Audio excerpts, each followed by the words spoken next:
धाकड़ खबर, बेखौफजुमा बेबाक अंदाज। धाकड़ खबर के न्यूज रूम से मैं आपके साथ हूं अकरम रईस खान। फिर मैं कहूंगा धाकड़ खबर संस्थान भले ही छोटा हो लेकिन खबरें आपके सामने वो रखता है जो भोंपू मीडिया के दलाल चाटुकार दंगाई पत्रकार आपको दिखा नहीं सकते या आपसे छुपा लेते हैं। मैंने खबर आपके सामने रखी थी जिसमें बताया था कि लॉकडाउन लागू है पूरी दिल्ली के अंदर, लेकिन दिल्ली पुलिस ने कैसे 802 लोगों को उठाकर जेल में डाल दिया है। उनमें से 182 लोग मर्डर के मामले में मुलजिम है जो दिल्ली में हिंसा हुई थी, यानी कि दिल्ली में दंगा हुई थी उस दौरान के। और इसके अलावा 620 लोग ऐसे हैं जिन पर छोटे मोटे मामले हैं। इनमें से 50-60 लोगों को जो पकड़ा गया वो लॉकडाउन के उल्लंघन के दौरान पकड़ा गया और बाद में जब पूछने पे पता चला अच्छा तो फला मोहल्ले का रहने वाला है, डालो इसको जेल, ये दिल्ली हिंसा का आरोपी है। अब इस मामले में एक बड़ा अपडेट आ रहा है, पर मुझे लग रहा है अपडेट पे जाने से पहले कुछ और तस्वीरें आपके सामने रखता हूं। मेरे पास फोन आए हैं शाहीन बाग से, जामिया से, ओखला से, तमाम जगह से।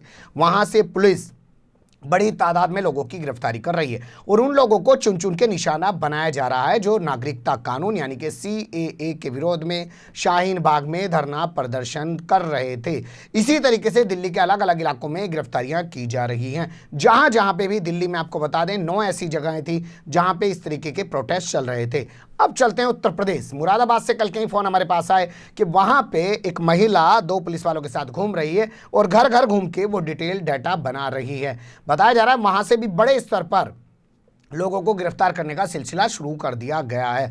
नवाबपुरा का जो कांड है उसके बाद पूरे मामले को ज्यादा तेजी दे दी गई है। बता दें आपको मुरादाबाद की ईदगाह के अंदर बहुत बड़ा धरना प्रदर्शन चल रहा था CAA यानी कि नागरिकता कानून के खिलाफ। इसी तरीके की खबरें देवबंद से भी आ रही हैं और तमाम जगह आजमगढ़ से भी आ रही हैं और लखनऊ से भी आ रही हैं कि जो लोग धरना प्रदर्शन में आते थे तमाम वीडियोग्राफी प्रशासन के पास है, उनके कॉन्टैक्ट नंबर, फलाना नंबर, तमाम चीज़ें उनके पास है और धीरे धीरे करके उन लोगों को उठा के जेल में डाला जा रहा है। लेकिन भोंपू मीडिया तो दिखाएगा नहीं ना जी, वो तो दिखाना वो चाहता है आपको कि जिससे आपकी आंखों में पट्टी पड़ जाए और पर्दे के पीछे जो पुलिस, प्रशासन, सिस्टम, सरकार अपना गेम करती रहें इस पूरे मामले में। लेकिन बॉलीवुड आगे आया है। बॉलीवुड की कुछ हस्तियों ने बाकायदा खुला पत्र लिखा है दिल्ली पुलिस के नाम, जिसमें उनसे कहा है कि CAA के विरोध करने पर कोई लोग अपराधी नहीं हो जाते हैं, ऐसे लोगों के खिलाफ कार्रवाई ना की जाए। बता दें आपको कई सारे स्टूडेंट्स को उठाकर भी दिल्ली पुलिस हाल फिलहाल में जेल में डाल चुकी है और ये तब सब हो रहा है जब सुप्रीम कोर्ट के निर्देशन पर या आदेश पर आप ये कहें एक कमेटी बना दी गई है हर राज्य में जो डिसाइड कर रही है कि जेलों में बंद लोगों की भीड़ कम की जाए ताकि कोरोना ना फैल जाए। उस दौर में उठा के जो CAA का विरोध कर रहे थे, आप समझ सकते हैं धर्म विशेष के होंगे यानी कि मुसलमान होंगे, जेल में ठूस दीजिए, बाद में हम इन सबको देख लेंगे, क्योंकि अगर कोरोना खत्म होगा तो ये लोग फिर भी तो आएंगे ना जी। तो इसलिए इनकी अक्ल पहले ही ठिकाने लगा दीजिए। लट से चल रहा है पूरा देश इस वक्त। लोकतंत्र जो है वो राजतंत्र वाले स्टाइल में चल रहा है, हंटर चल रहा है, सरकार के पास पावर है, कुछ भी कर सकती है।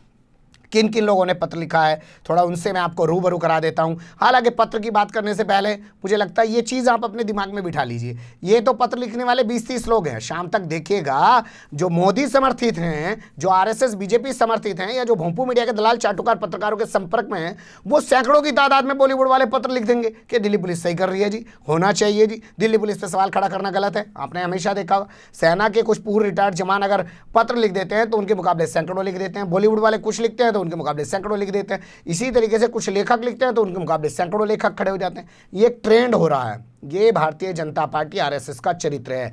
जब अखबार में आर्टिकल लिखते हैं यशवंत सिन्हा मोदी सरकार की आर्थिक नीति पर सवाल खड़ा करते हैं तो मोदी सरकार जवाब नहीं देती, बेटे से आर्टिकल लिखवा देती है, बाप के सामने बेटे को खड़ा करा देती है। ये इनका चरित्र है, यही तो दिखाते हैं ये देखो कांग्रेस के दौर में क्या क्या हुआ था, हमारे दौर में इतने से आदमी मर गए तो क्या हो गया, पहले लोग नहीं मर रहे थे क्या। ये तमाम चीजें इनके चरित्र में बसी हुई हैं। बस ये है आपको दिखाया नहीं जा रहा है, आपको बताया नहीं जा रहा। चलिए अब आपको दिखाते हैं कि किन किन लोगों ने ये पत्र लिखा है। उसमें पहला नाम आपके सामने स्क्रीन पर अनुराग कश्यप का नाम है, जो अपनी मुखरता के लिए बड़े मशहूर है, अपनी बेबाकी के लिए बड़े मशहूर है, खूब क्रिटिसिज्म भी झेलते हैं। इनकी बेटी के बारे में भी बड़े बड़े अपशब्द बोले गए थे, बोल सकते हैं साहब, क्योंकि उनके पास तो देशभक्त होने का प्रमाण है ना जी।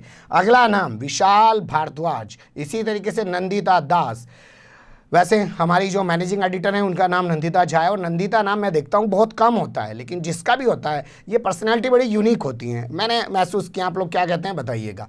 अपर्णा सेन, कोंकणा सेन, इसी तरीके से श्रुति मेनन, और आगे अगर हम चलें तो मल्लिका दुआ, महेश भट्ट, विशाल डडवानी, रत्ना पाठक शाह, सॉरी, आगे सुशांत सिंह, इसी तरीके से जिशान अयूब, और आगे अगर हम जाएं तो हसनाल मेहता इसमें आ जाते हैं, और फिर आगे आ जाते हैं अश्विनी चौधरी और सोहेल टटारी समेत दर्जनों लोग इसमें शामिल हैं जिन्होंने ये पत्र लिखा और कहा है कि इन लोगों को ऐसे गिरफ्तार ना किया जाए। जिन लोगों को अभी तक गिरफ्तार किया गया है उनको फ़ौरन छोड़ दिया जाए।